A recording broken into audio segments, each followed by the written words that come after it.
Çok kıymetli Define ve Arkeoloji YouTube kanalı izleyicileri, hepiniz bu gizem dolu ve bilgiyle donatılmış olan yeni serüvenimize hoş geldiniz. Bugün yıllardır toprağın derinliklerinde saklanan sırları açığa çıkarmak için kullandığımız en güçlü araçlarımızı, yani metal dedektörlerini ve yeraltı görüntüleme sistemlerini tüm detaylarıyla inceleyeceğiz arkadaşlar. Bu cihazların nasıl çalıştığını, hangi koşullarda en iyi performansı gösterdiklerini ve doğanın bu cihazlara nasıl rehberlik ettiğini bilimsel bir bakış açısıyla ele alacağız. Evet, ekran başındaki yerlerinizi alın ve bugüne kadar duyduğunuz tüm kulaktan dolma bilgileri bir kenara bırakın.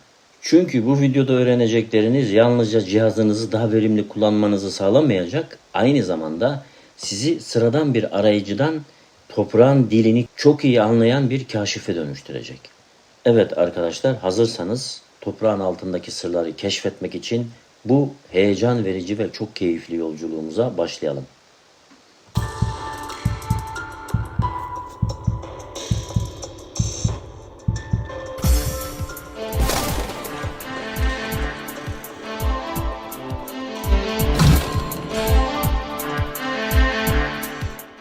Tarih sayfalarını geriye doğru çevirdiğimizde metal arama teknolojisinin kökenlerinin 1881 yılına kadar uzandığını görüyoruz arkadaşlar. O dönemde Amerika Birleşik Devletleri Başkanı olan James Garfield karanlık bir suikast girişimi sonucunda vücuduna isabet eden bir kurşunla ağır yaralanmıştı. Doktorlar başkanın vücudundaki o kurşunun yerini bir türlü tespit edemiyordu. İşte tam da arkadaşlar bu umutsuz anlarda o telefonu icat eden o büyük deha Alexander Graham Bell sahneye çıktı ve elektromanyetik alanların metaller üzerindeki etkisini kullanarak dünyadaki ilk ilkel metal dedektörünü icat etti ve başkanın vücudundaki kurşunu bulmak için kullandı.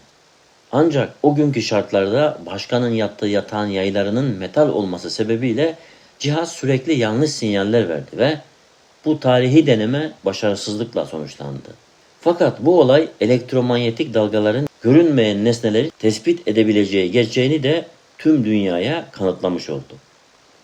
Yıllar hızla akıp geçerken 1925 yılında Gerhard Fischer isimli bir başka bilim insanı radyo dalgalarının dağlık alanlarda yön bulmak için kullanıldığı sırada yer altındaki o büyük cevher damarlarının bu radyo dalgalarını saptırdığını fark etti.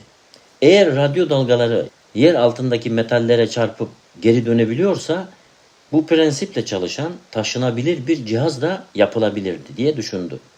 Fischer bu muazzam fikirden yola çıkarak ilk taşınabilir metal dedektörünü geliştirdi. İkinci Dünya Savaşı yıllarında ise bu teknoloji toprağın altına gizlenmiş ölümcül mayınları bulmak için askeri alanda kusursuzlaştırıldı. Polonyalı bir mühendis olan Józef Kosacki geliştirdiği mayın dedektörü ile on binlerce masum insanın hayatını kurtardı. Savaş bittikten sonra ise bu askeri teknoloji sivillerin kullanımına açılarak bugünkü ellerimizde tuttuğumuz o modern, akıllı ve derin arama yapabilen efsanevi cihazlara dönüştü. Peki hiçbir gözü, kulağı veya hissi olmayan bu elektronik kutular nasıl oluyor da toprağın metrelerce altındaki küçücük bir altın sikkeyi, devasa bir mahzeni veya binlerce yıl önce yaşamış bir kralın tunç kılıcını tespit edebiliyor? İşte gizemin kalbi arkadaşlar tam olarak burada. Elektromanyetizma adı verilen o görünmez gücün içinde yatıyor. Elinizde tuttuğunuz bir metal dedektörünün arama başlığının içinde bakır tellerden sarılmış 2 adet hayati bobin bulunur. Bunlardan biri verici bobin, diğeri ise alıcı bobindir. Siz cihazı açtığınızda bataryadan gelen elektrik enerjisi verici bobine ulaşır ve başlığın etrafında toprağın derinliklerine doğru nüfuz eden görünmez bir manyetik alan oluşturur.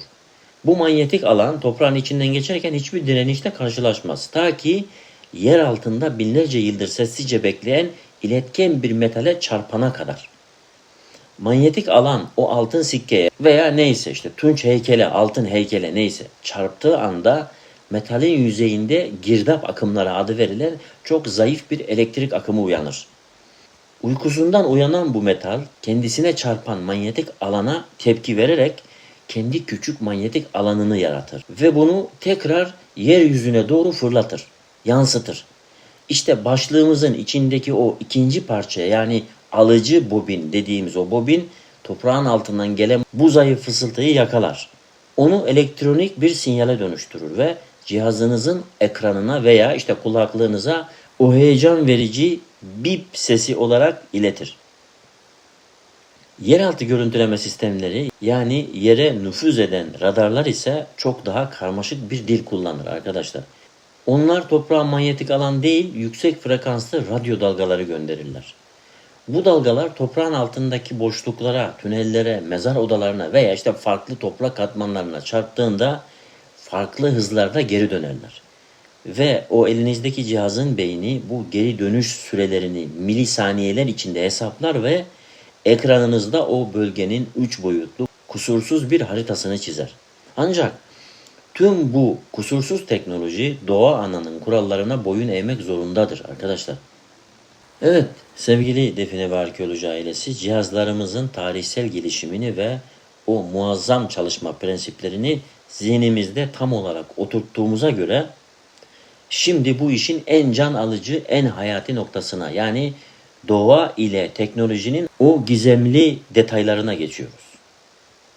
Birçok acemi defineci en pahalı cihazı satın aldığında her koşulda en iyi sonucu alacağını zanneder. Her zaman belirttiğimiz gibi aslında bu öyle değildir. Bu yapılabilecek en büyük, en ölümcül ve en size zarar veren, maddi olarak zarar veren hatadır. Çünkü toprağın altındaki dünyayı okumak sadece cihazın kalitesine değil, toprağın o anki ruh haline, yani hava şartlarına ve zamanlamaya doğrudan bağlıdır arkadaşlar. Metal dedektörlerinin yeraltı görüntüleme sistemlerinin en iyi, en derin ve en kusursuz sonuçları verdiği zamanlar toprağın neme doyduğu yağmurlu günlerin hemen ardındaki zaman dilimidir arkadaşlar. Neden mi? Çünkü kuru bir toprak elektriksel iletkenliği son derece zayıf olan adeta yalıtkan bir duvar gibidir. Yazın kavurucu sıcağında aylarca bir damla yağmur yüzü görmemiş, taş gibi sertleşmiş ve çatlamış bir arazide arama yaptığınızda cihazınızın gönderdiği manyetik dalgalar bu kuru katmanları aşmakta inanılmaz derecede zorlanırlar. Sinyaller toprağın içinde dağılır, zayıflar ve hedefe ulaşmadan sönümlenirler. Size şöyle bir örnek vereyim arkadaşlar. Çok basit, herkesin anlayabileceği şekilde. Sıcak bir tencere düşünün. Elinizi tuttuğu zaman yanıyor değil mi? Hemen, yani elinize değdirdiğiniz zaman yanar. Kuru bezle tuttuğunuz zaman eliniz yanmaz. Çünkü neden? Bazıları ıslak bezle tutuyorlar. Sanıyorlar ki daha iyi olacak. Halbuki ıslak bezle tuttuğunuz zaman arkadaşlar o kuru bezin içindeki boşlukları su doldurduğu için iletkenlik daha kolay oluyor. Yani ısı daha çabuk elinize iletildiği için eliniz aslında daha çabuk yanar. Yani hava boşlukları olduğu zaman ısı elinize hemen iletilmez. O yüzden eliniz daha korunaklı olur. Bu da toprağın, bu kuru toprağın ıslak toprağın arasındaki fark da bu şekilde. Bilmem anlatabildim mi arkadaşlar? Neyse, konumuza devam ediyoruz. Ancak gökyüzü bulutlarla kaplanıp o bereketli yağmurlar toprağa düştüğünde işler tamamen değişir arkadaşlar. Yağmur suları toprağın derinliklerine doğru süzülürken toprak taneciklerinin arasındaki o az önce söylediğim şekilde mikroskobik boşlukları doldurur. Su doğadaki en mükemmel iletkenlerden biridir.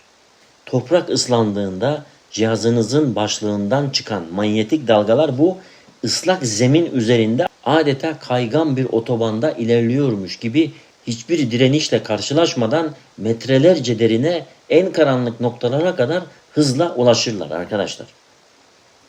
Dahası yağmurun ve nemin yarattığı çok daha büyük, çok daha gizemli bir mucize vardır. Biz buna bilimsel dilde Hale etkisi adını veriyoruz. Daha önce de videolarımda bahsetmiştim ama yine de ufaktan bahsedeyim.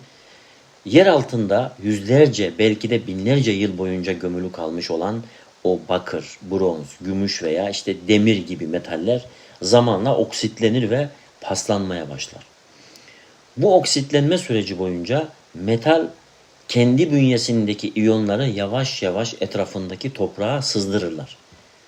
Yüzyıllar süren bu sızıntı sonucunda küçücük bir metal parçasının etrafında o metalin iyonlarıyla doygunlaşmış olan devasa bir kimyasal bulut yani bir hale oluşur. Toprak kuru olduğunda cihazınız bu haleyi tam olarak algılayamaz. Ancak yağmur yağıp toprak ıslandığında su bu metalik iyonlarla birleşerek o bölgenin elektriksel iletkenliğini devasa boyutlara çıkarır. İşte o an cihazınız toprağın altındaki o küçücük sikkeyi değil, onun etrafındaki oluşmuş o devasa iletken bulutu görür. Normalde 20 santimetreden zor çekeceğiniz bir hedefi ıslak toprağın yarattığı bu muazzam hale etkisi sayesinde 50 santimetreden hatta çok daha derinlerden net bir şekilde yakalayabilirsiniz. Bu yüzden gerçek profesyonel aramacılar her zaman sonbaharın o hafif çisenti şeklinde yağmurlarını veya ilkbaharın toprağı canlandıran o nemli günlerini bekler. Ancak burada çok ince bir çizgi vardır arkadaşlar. Toprağın nemli olması mükemmeldir. Fakat toprağın vıcık vıcık çamura dönüştüğü, su birikintilerinin oluşturduğu aşırı yağışlı durumlar tam bir felakettir. Aşırı su toprağın yüzeyinde ayna etkisi yaratarak cihazınızın gönderdiği sinyalleri daha yer altına inmeden gökyüzüne yani geri yansıtır. Ayrıca çamur arama başlığınıza yapışarak cihazınızın dengesini bozar ve size sürekli sahte sinyaller verirler. Bu yüzden en ideal zaman şiddetli bir yağmurun dinmesinden yaklaşık 24 saat sonra suyun toprağın derinliklerine iyice süzüldüğü ve yüzeyin hafifçe kurumaya başladığı o sihirli anlardır. Bunu da not edin arkadaşlar. Hava sıcaklığı ve günün saatleri de bu gizemli denklemin en önemli parçalarıdır. Güneşin en tepede olduğu, havanın kavurucu derecede sıcak olduğu yaz öğlenleri arama yapmak için en kötü zamanlardır. Aşırı sıcak sadece sizi yormakta kalmaz arkadaşlar. Aynı zamanda cihazınızın beyni olan elektronik kontrol kutusunun içindeki devrelerin aşırı ısınmasına neden olurlar. Isınan elektronik devreler kararsızlaşırlar. Sinyal işlemcileri yavaşlar ve cihazınız kendi kendine anlamsız sesler çıkarmaya başlarlar veya sahte sinyaller göndermeye başlarlar. Ayrıca aşırı güneş patlamaları ve atmosferdeki iyonlaşma elektromanyetik parazitler yaratarak cihazınızın derinliğini ciddi oranda düşürürler arkadaşlar. Bunu unutmayın. Kışın dondurucu soğuklarında ise durum tam tersi bir felakete dönüşür. Eksi derecelerdeki hava cihazınızın bataryasının içindeki kimyasal reaksiyonları yavaşlatır ve normalde 10 saat gidecek olan şarjınız 2 saat içinde tamamen tükenir mesela. Donmuş toprak ise beton gibi sertleşir. Sinyallerin geçişini zorlaştırır ve bir hedef bulsanız bile o donmuş toprağı kazmak adeta bir işkenceye dönüşür. İşte tüm bu bilimsel gerçekler ışığında arama yapmak için günün en kusursuz, en verimli ve en sihirli zamanı sabahın ilk ışıkları. Yani şafak vaktidir. Güneş henüz doğarken gece boyunca soğuyan havanın etkisiyle toprağın üzerinde o muazzam sabah çiği oluşur. Bu incecik nem tabakası toprağın iletkenliğini zirveye taşır arkadaşlar. Hava serin olduğu için cihazınızın elektronik devreleri en yüksek performansta tam bir istikrarla çalışırlar. Ve arkadaşlar atmosferdeki elektromanyetik gürültü en alt seviyededir. Güneşin radyasyonu henüz yeryüzüne ulaşmamıştır. Her şey o kadar sessiz ve o kadar dingindir ki cihazınız toprağın metrelerce altındaki en ufak bir fısıltıyı bile devasa bir çığlık gibi duyar. Aynı şekilde gece aramaları da bu serinlik ve atmosferik sessizlik nedeniyle profesyonellerin en çok tercih ettiği, en derin sonuçların alındığı zaman dilimlerindendir arkadaşlar. Arama tekniklerine geldiğimizde ise işin içine büyük bir sabır ve kusursuz bir disiplin girer. Arazide elinizde cihazla koşturarak, başlığı sağa sola savurarak hiçbir şey bulamazsınız. Arama başlığı toprağa tam paralel olmalı ve topraktan sadece 2 veya 3 santimetre yukarıda adeta havada süzülüyormuş gibi tutulmalıdır arkadaşlar. Bunun ayarlamasını yapmanız gerekiyor. Başlığı sağa ve sola doğru sallarken hızınız saniyede 1 metre civarında olmalıdır. Yani sinyallerin yer altına ulaşmasına zaman tanımanız gerekmektedir. Ne çok hızlı ne de çok yavaş. Her sağa ve sola savuruşunuzda bir önceki taradığınız alanın tam yarısının üzerinden tekrar geçmelisiniz. Biz buna arkadaşlar örtüşmeli tarama tekniği diyoruz. Bu sayede de toprağın altında kör bir nokta, taranmadık bir nokta bırakmazsınız. Bir alandan şüpheleniyorsanız orayı sadece bir yönden değil, kuzeyden güneye ve doğudan batıya doğru bir ızgara şekli çizerek her açıdan defalarca taramalısınız. Çünkü yer altındaki bir kılıç veya bir sikke cihazın dalgalarına sadece belirli bir açıdan yakalandığında tam sinyal verebilir. Siz o doğru açıyı bulana kadar etrafında dönmeli, toprağın dilini çözmek için adeta onunla bir satranç oynamalısınız arkadaşlar. Anlattığım tüm bu bilimsel gerçekler, fiziksel kanıtlar ve doğa olaylarının etkileri ışığında çok net bir şekilde görmekteyiz ki, yeraltı görüntüleme sistemleri ve metal dedektörleri sadece birer teknolojik alet değil, doğanın ritmiyle uyum içinde çalışması gereken hassas birer enstrümandır arkadaşlar. Toprağın altındaki sırlar sadece en pahalı cihaza sahip olanlara değil, toprağın dilini anlayan, yağmurun fısıltısını duyan, sabah çiğinin değerini bilen ve sabırla ilmek ilmek o araziyi okuyan gerçek araştırmacılara kendini açar. Unutmayın ki en kusursuz dedektör aslında sizin kendi beyniniz. En iyi yeraltı radarı ise sizin doğayı gözlemleme yeteneğinizdir arkadaşlar. Cihazınız sadece sizin duyularınızın toprağın altına uzanan görünmez bir uzantısıdır. Doğaya saygı duyduğunuz, onun kurallarına göre hareket ettiğiniz ve doğru zamanda, doğru yerde olduğunuz sürece o karanlık toprak altı dünyası binlerce yıldır sakladığı o muazzam hazineleri ve tarihi sırları sizin ayaklarınızın önüne serecektir arkadaşlar.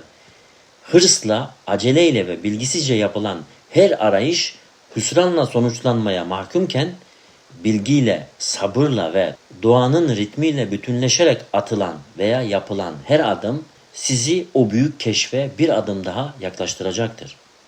Kıymetli dostlarım, bugün sizlere metal dedektörlerinin ve yeraltı görüntüleme sistemlerinin ardındaki bilimsel gerçekleri ve bu cihazların nasıl çalıştığını tüm detaylarıyla anlatmaya çalıştım. Bir videonun içerisine sığdırabildiğim kadar. Doğanın ritmiyle uyum içinde çalışmanın, toprağın dilini anlamanın ve doğru teknikleri kullanmanın ne kadar önemli olduğunu bir kez daha gördük. Eğer bu bilgiler size ilham verdiyse ve arazideki bakış açınızı değiştirdiyse lütfen kanalıma abone olmayı, videoyu beğenmeyi ve değerli yorumlarınızı paylaşmayı unutmayın. Sizlerin desteğiyle toprağın altındaki sırları aydınlatmaya ve tarihin tozlu sayfalarını hep birlikte çevirmeye devam edeceğiz inşallah. Yeni keşiflerde görüşmek üzere. Hoşça kalın, gizemle kalın, tarihle kalın. Allah'a emanet olun.